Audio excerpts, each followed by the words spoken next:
You didn't choose this life. You were born into chains, no name, no rights, no future that belongs to you. In ancient Rome, historians estimate that slaves made up between 30 to 40% of the total population. In the city of Rome itself, that number was even higher, which means if you were randomly born into Roman society, there's a very real chance this would be your life. So, what would that actually look like? The moment you enter this world, your fate is already decided. Your mother is a slave. And under Roman law, specifically the principle called partus sequitur ventrum, any child born to a slave woman is also a slave. It doesn't matter who your father is. It doesn't matter how intelligent you are. You are property. The Roman jurist Gaius wrote about this in his Institutes around 160 AD. He classified slaves under the same legal category as livestock and furniture. Not people. Things. Your owner gives you a name. Common slave names recorded in Roman sources include Philemon, Eros, Felix, and Fortunata. Felix means lucky. Fortunata means blessed. The irony is not lost on anyone. You will not go to school. You will not choose your work, and you will never, not once in your entire life, make a single meaningful decision about your own future. But here's something most people don't realize. Not all Roman slaves lived the same life. Everything depended on one factor: who owned you. Roman slavery was not a single experience, it was a spectrum.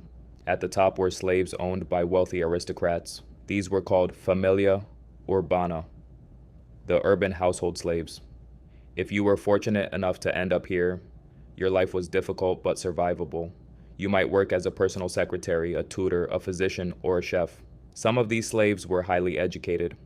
A Roman senator named Cicero had a slave named Tiro, who became his personal secretary, helped him write his letters, and is credited with inventing a shorthand writing system still studied by scholars today. When Cicero eventually freed Tiro, Tiro went on to write a biography of Cicero and lived to the age of 99. These were the lucky ones. Below them were slaves in middle-class Roman households: craftsmen, builders, cleaners, messengers. The work was exhausting, but the conditions were tolerable. And then at the very bottom, the ones who drew the worst possible fate were slaves sent to work in agriculture or mining operations. The silver mines of New Carthage in Spain, described by the historian Diodorus Siculus, employed tens of thousands of slaves. Diodorus wrote that these men worked day and night in underground tunnels, chained, with no rest, no sunlight, and no hope. He wrote, and am quoting directly, "They die in large numbers because of the exceptional hardships they endure." Modern historians estimate life expectancy in the mines was between 3 and 5 years after arrival. The grain estates of Sicily were equally brutal. It was precisely these conditions that sparked the First Sicilian Slave War in 135 BC, when a slave named Eunice led an uprising of over 70,000 slaves and actually controlled parts of Sicily for 3 years before Rome crushed the rebellion. Let's say you ended up somewhere in the middle, a Roman household in the city of Rome. Your day begins before dawn. Ancient Roman texts describe household slaves starting work while their masters were still asleep, lighting fires, drawing water, preparing the morning meal. You work until your master sleeps. That is between 14 and 18 hours of labor per day. You sleep on a thin mat.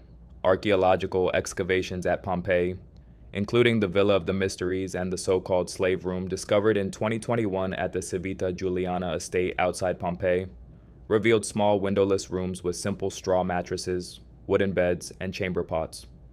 Researchers found 3 individuals in this room, likely slaves, with no personal belongings of any significance. You eat what remains after your master's meals, mostly bread, olives, lentils, and cheap wine called posca. Meat was rare. A Roman agricultural writer named Cato the Elder, in his book De Agricultura, written around 160 BC, actually published a recommended food budget for farm slaves. It was calculated to keep you alive and working, nothing more. And you own nothing. Under Roman law, anything a slave possessed, money, objects, even relationships, was technically owned by the master. Some masters allowed slaves to keep a small fund called a peculium, but this was a privilege that could be taken away at any moment. Despite everything, you form connections. You fall in love, you have children. But Roman law offered your family zero protection. Your master could sell your partner to someone in another city tomorrow morning. He could sell your child. Roman slave markets, including the massive market on the island of Delos, which ancient sources claim could process 10,000 slaves in a single day, did not keep families together. That was not their concern. The Roman philosopher Seneca, who himself owned slaves, wrote letters acknowledging the cruelty of separating slave families. In his Epistolae Moralis, he wrote that slaves should be treated humanely. But he also acknowledged this was not common practice and had no legal backing whatsoever. Every morning you woke up not knowing if today was the day your family would be sold apart. But slaves did not simply accept this. Small resistance happened constantly. Roman agricultural writers like Columella complained extensively about slaves working slowly, pretending to be ill, breaking tools, and sabotaging crops. These were quiet acts of defiance that happened every single day across the empire. And then there were the large rebellions. The most famous is Spartacus. In 73 BC, a Thracian gladiator slave at a training school in Capua broke out with approximately 70 to 80 fellow slaves. Within 2 years, his movement grew to an estimated 120,000 people. The Roman historian Appian and Plutarch both documented this. Spartacus defeated multiple Roman armies in open battle. He won against consular legions. For 2 years, he kept the entire Roman Republic in a state of panic. He was finally defeated in 71 BC by the general Marcus Licinius Crassus, one of the wealthiest men in Roman history, who himself owned thousands of slaves. After the final battle, 6,000 surviving rebels were crucified along the Appian Way, the main road from Capua to Rome. One crossed every 100 feet, for approximately 350 miles. Their bodies were left there for months as a warning. Rome's message was unmistakable. There was, however, one legal path to freedom. It was called manumission. A master could officially free a slave through a ceremony called vindicta in front of a Roman magistrate or by including freedom in his will. The freed slave then became a libertus, a freedman. This actually happened with significant frequency in Rome compared to other ancient slave societies. The Roman historian Livy and later writers noted that Rome's freed slave population was large enough to concern some politicians. Some freedmen became extraordinarily successful. Marcus Licinius Crassus, not the general but a different man, was reportedly descended from a freed slave line. Trimalchio, the fictional but culturally representative character in Petronius Satyricon, written around 60 AD, depicts a former slave who became so wealthy he lost track of his own money. In real history, a freedman named Gaius Caecilius Isidorus, recorded in the writings of Pliny the Elder, died in 8 BC, leaving behind 4,116 slaves, 3,600 pairs of oxen, 257,000 other livestock, and 60 million sesterces in cash. He had started his life as a slave himself. But even freedom came with conditions. Freedmen could not hold political office. They still owed formal obligations to their former master, called opere. And socially, the stigma of having been a slave never fully disappeared. It was your children, the first generation born free, who would finally start on equal footing.